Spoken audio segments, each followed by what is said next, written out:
Nous, ce qu'on fait, c'est qu'on monte le dossier, on le présente à la SCHL en bridge de construction. Et ce qui est intéressant à savoir, c'est que nos clients vont savoir aussi le long terme. Jour 1. Exact. Et ça, le long terme, c'est ce qui est important dans une transaction de construction, c'est qu'on veut savoir combien qu'on récupère à la fin et combien de billes on va laisser dans notre projet.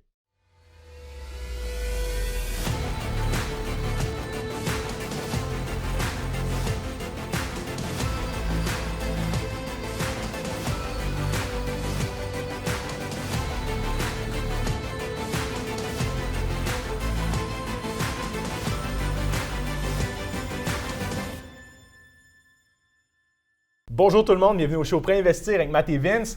Aujourd'hui, Vince, on parle d'un sujet qui est très en feu, c'est la construction. Il manque de logements au Québec, on le sait, hein, il y a plus de 100 000 logements qui manquent au Québec. Les constructeurs, présentement, ont des pro-forma qui ne fonctionnent plus vraiment. Ou qui sont difficiles. À ce moment-là. Et nous, notre objectif, c'est de vous aider à faire en sorte que votre pro-forma fonctionne et que votre projet fonctionne aussi en temps où on a des taux qui sont de plus en plus hauts et qui c'est sont de plus en plus volatiles. compliqué et très volatile. C'est dur de travailler avec un marché qui est volatile comme ça. Vince, explique-moi un peu, avant la pandémie, là, on oublie tout ça, on enterre ça. Avant la pandémie, qu'est-ce qu'on faisait pour faire un dossier de construction? Donc, un dossier de construction, avant la pandémie, on faisait presque toujours en 2 temps. Donc, un premier financement bridge au conventionnel, qui est avec des boursiers progressifs, donc qui nous permet de lever la bâtisse, de la construire. Et ensuite, un deuxième financement, donc un take-out, le fameux take-out SCHL, qui est en fait un refinancement pour rembourser ce bridge-là et rembourser soit notre mise de fonds ou du moins une partie de la mise de fonds. La problématique qu'on voit en ce moment, c'est que les constructeurs, bon, ils font un premier déboursé, ils font leur bridge en conventionnel, donc par exemple avec des taux qu'on avait il y a 6 mois. Et là, ils viennent pour faire le take-out. Et là, les taux ont doublé. Donc, ça devient difficile de rembourser leur bridge. Donc, ça devient souvent, avant, on remboursait quasiment tout le temps 100 % de la mise de fonds. Et ensuite, maintenant, ça devient difficile parfois de rembourser même le bridge. Donc, c'est très important de bien faire nos calculs et d'être bien entouré pour faire nos proformas afin que tout Il ne fonctionne. faut pas se tromper, là, les prêteurs conventionnels qui sont des acteurs présents dans les bridges de construction ont assoupli leurs règles. On fait en sorte qu'avant, on qualifiait sur 25 ans d'amortissement. Maintenant, on est à 40 ans.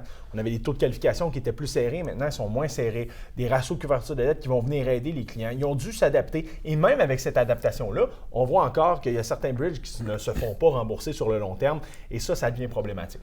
Exact. Exact. Donc, Vince, explique-moi un petit peu le fonctionnement maintenant du après. Qu'est-ce qu'on fait après post-pandémique, les taux augmentent, on ne sait plus où mener de la tête actuellement. Donc, il y a un nouveau programme de la SCHL, vous en avez sûrement déjà entendu parler, donc APH Select, qui est un programme qui a été lancé en mars, qui était vraiment un peu une bouée de sauvetage dans le marché. Il y a beaucoup de gens qui financent maintenant avec ce programme-là et qui est souvent un peu mal compris. Donc, on voulait vraiment l'expliquer. On a déjà fait une vidéo plus explicative générale, mais là, on veut vraiment se pencher sur la construction avec APH Select. Donc, c'est assez intéressant. Dans le fond, c'est un peu comme faire un take-out. Donc, on enlève le bridge conventionnel. Donc, c'est un financement en 1 temps. Donc, on va faire un financement exactement comme le take-out. Un seul certificat, mais avec des déboursés progressifs. Donc, après ça, on a plusieurs stratégies au niveau des déboursés progressifs. Exact. Le premier déboursé est contrôlé par la SCHL, donc ils veulent voir vraiment où le constructeur s'en va. Bien évidemment, c'est important. Il y a un architecte qui doit suivre la transaction tout au long pour être sûr certain que la qualité de construction soit là, qu'il n'y ait pas de mauvais constructeurs dans le dossier. Donc, le premier déboursé et le dernier déboursé est contrôlé par la SCHL. Nous, ce qu'on fait, c'est qu'on monte le dossier, on le présente à la SCHL en bridge de construction. Et ce qui est intéressant à savoir, c'est que nos clients vont savoir aussi le long terme, jour 1. Exact. Et ça, le long terme, c'est ce qui est important dans une transaction de construction, c'est qu'on veut savoir combien qu'on récupère à la fin et combien de billes on va laisser dans notre projet. En soumettant le dossier à la SCHL, c'est comme un dossier standard. Donc, on soumet, il y a un souscripteur qui nous approuve le dossier à un certain montant. On peut financer à 95 % des coûts de construction. C'est très intéressant. Bien évidemment, il y a certains barèmes à respecter toujours. Hein. On n'est pas dans le monde de licorne. On ne finance pas à 5 % des fois, ça peut varier avec le taux de qualification et le ratio de couverture de dette. Mais on a sorti un vidéo là-dessus que vous pourrez aller voir. C'est très intéressant. Une fois qu'on a notre certificat, je dirais qu'il y a certains prêteurs qui nous autorisent à fixer le taux, d'autres que non. Donc, la stratégie peut varier selon le prêteur qu'on va choisir au départ ensemble. Mais en fixant le taux, ça nous permet de dire, bien, regarde, la SCHL prend le dossier en main. Leur taux du jour, parce qu'on le sait, la SCHL prend des taux du jour qu'eux ont à l'interne à chaque semaine, le mercredi matin exactement, et vont dire, écoutez, aujourd'hui, le taux est à 4,20 % ou à 4,10 %. Eh bien, notre certificat va être à 4,10 ou à 4,20 %. Ce qui est important de savoir, c'est que si on a fixé le taux avant, bien on vient couper les risques de fluctuation. Et ça, c'est ce qui peut être problématique. Donc, si on a votre certificat et que votre taux est à 4,20 et qu'il y a une fluctuation du marché à la hausse et qu'on ne respecte plus votre taux de qualification, eh bien, durant le processus de débourser, ça se pourrait que la CHS dise « Hey, t'as un peu là. Le taux n'est plus en vigueur, c'est plus 4,20, c'est rendu 4,60. » Et ça te change un pro forma. Exact. Donc, soit qu'il faut prendre des gros buffers, ce qui vient vous pénaliser. On peut soit fixer le taux, ou on peut aussi, une stratégie qui est utilisée un peu plus coûteuse, des fois, c'est de débourser le prêt chez le notaire, donc jour 1. Et ensuite, le notaire, lui, fait les déboursés progressifs. Donc, la SHL l'autorise jusqu'à maintenant. Ça permet, par contre, vous devez payer de l'intérêt dès jour 1. Donc, dès que c'est déboursé au notaire, vous payez l'intérêt sur tout le prêt et non juste sur les déboursés progressifs. Dis Vincent, on a un immeuble ensemble. OK? On construit un immeuble à 2. C'est fictif en passant. Un 12 logements.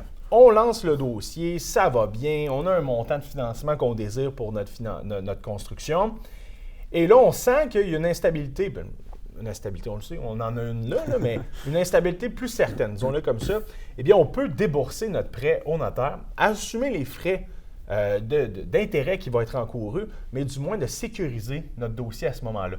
Et ça peut changer la donne. On a fait dans certains dossiers de construction dernièrement où on est venu sécuriser le tout avec ça et ça a été une formule gagnante.